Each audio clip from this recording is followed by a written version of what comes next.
کہ زکوٰۃ کن لوگوں کو دینی چاہیے۔ سید کو زکوٰۃ نہیں لگتی، مسجد کو زکوٰۃ نہیں لگتی، دینی مدارس کو زکوٰۃ لگتی ہے۔ اس کی ترتیب ذرا دیکھ لیں۔ قرآن مجید میں جن لوگوں کو زکوٰۃ دینے کا حکم دیا گیا وہ 8 لوگ ہیں۔ کتنے؟ 8 لوگ۔ 4 چیزوں پر زکوٰۃ ہے، جن کو زکوٰۃ دینی ہے ان کی تعداد کتنی ہے؟ 8۔ قرآن مجید کی آیت میں ہے، پہلا ہے فقیر، دوسرا ہے مسکین۔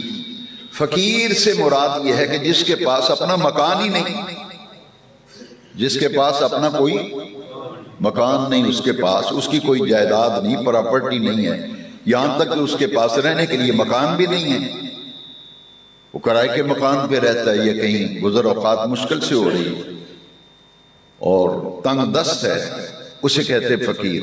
مسکین کہتے ہیں کہ جس کی پراپرٹی تو ہو، مکان بھی ہے، دکان بھی ہے، لیکن سفید پوش ہے، کسی کے آگے ہاتھ نہیں پھیلاتا، کسی کو اپنے حال ہی نہیں بتاتا۔ تو فقیر و مسکین میں یہ ترتیب رکھی گئی کہ ان لوگوں کو ڈھونڈ ڈھونڈ کر انہیں زکوٰۃ دیں۔ فقیر، مسکین۔ کچھ ایسے لوگ ہیں معاشرے میں کہ جو سفید پوش ہیں، معاشرے میں اور برادری میں وہ رہنے کے لیے ادھار لے کر بھی سفید پوشی اختیار کرتے ہیں کہ بھرم رہ جائے، تو ان لوگوں کو تلاش کر کے زکوٰۃ دینی چاہیے، کیونکہ وہ ہاتھ نہیں پھیلاتے، وہ کسی کے آگے اپنا دل بھی حال دل نہیں بتاتے۔ اس کے بعد وہ لوگ ہیں جو محکمہ زکوٰۃ میں گورنمنٹ زکوٰۃ وصول کرتی ہو، تو جو عاملین زکوٰۃ ہیں، زکوٰۃ اکٹھی کرتے ہیں، ان کی تنخواہیں پھر زکوٰۃ میں سے دی جا سکتی ہیں، محکمہ زکوٰۃ میں جو ملازم۔ اس کے بعد ایسا شخص جو کہ والغارمین، غارمین کہتے ہیں مقروض لوگ۔ ایک آدمی کا اتنا قرضہ ہے کہ وہ بیچارہ دے ہی نہیں سکتا، اس کی پوزیشن ہی نہیں دینے میں، اتنا قرض ہو گیا کہ وہ کوشش بھی کرے تو ادائیگی نہیں کر پائے گا۔ تو مقروض لوگوں کی ہیلپ اور مدد کرنا کہ تاکہ اس کی زکوٰۃ ادا، اس کا قرضہ اتر جائے، تو کسی کا قرضہ اتارنے کے لیے آپ زکوٰۃ میں سے اس کی مدد کر سکتے ہیں۔ پھر اس کے بعد ہے فی سبیل اللہ، اللہ کے راستے میں، یعنی جو آدمی بھی اللہ کے راستے میں نکلا ہے وہ مجاہد و جہاد کرنے والا، وہ دین کی تعلیم اور تعلم والے لوگ ہیں، جیسے دینی مدارس ہیں، یہ دین کا علم پڑھنے کے لیے مسافر طلبہ ہیں، ان پر بھی زکوٰۃ اس لیے لگتی ہے کہ یہ دین کا علم حاصل کر رہے ہیں، مسافر لوگ ہیں، تو ان کی زکوٰۃ سے مدد کی جاتی ہے۔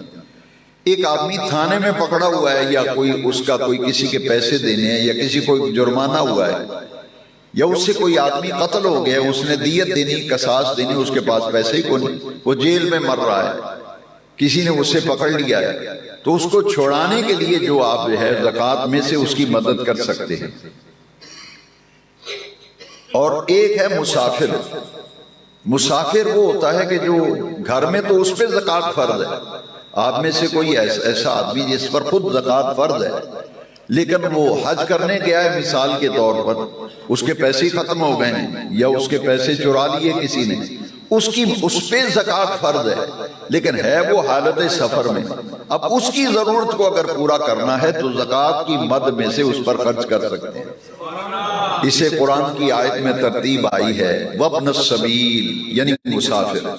ایک آدمی لاہور گیا ہے مال لینے کے لیے، اس کی جیب کٹ گئی ہے، اس کا نقصان ہو گیا ہے، لیکن خود وہ صاحب نصاب ہے، لیکن اس کے پاس گھر پہنچنے کے لیے کرایہ بھی نہیں ہے، تو آپ زکوٰۃ میں سے اس کی مدد کی جا سکتی ہے۔ تو یہ 8 عاملین زکوٰۃ ہیں۔ اور ایک ہے مؤلفۃ القلوب، تالیف قلوب، کہ جو نیا نیا مسلمان ہوا ہو، نیا نیا مسلمان ہوا ہو، دین سے وابستہ ہوا ہو، اس کی گزر اوقات مشکل ہوتی تو اس کی مدد کی جائے تاکہ اس کا دل جو ہے وہ لگا رہے، اس کی ضرورت پوری ہوتی رہے۔ تو یہ 8 مستحقین زکوٰۃ ہیں جو میں نے آپ سے عرض کر دیے۔ وآخر دعوانا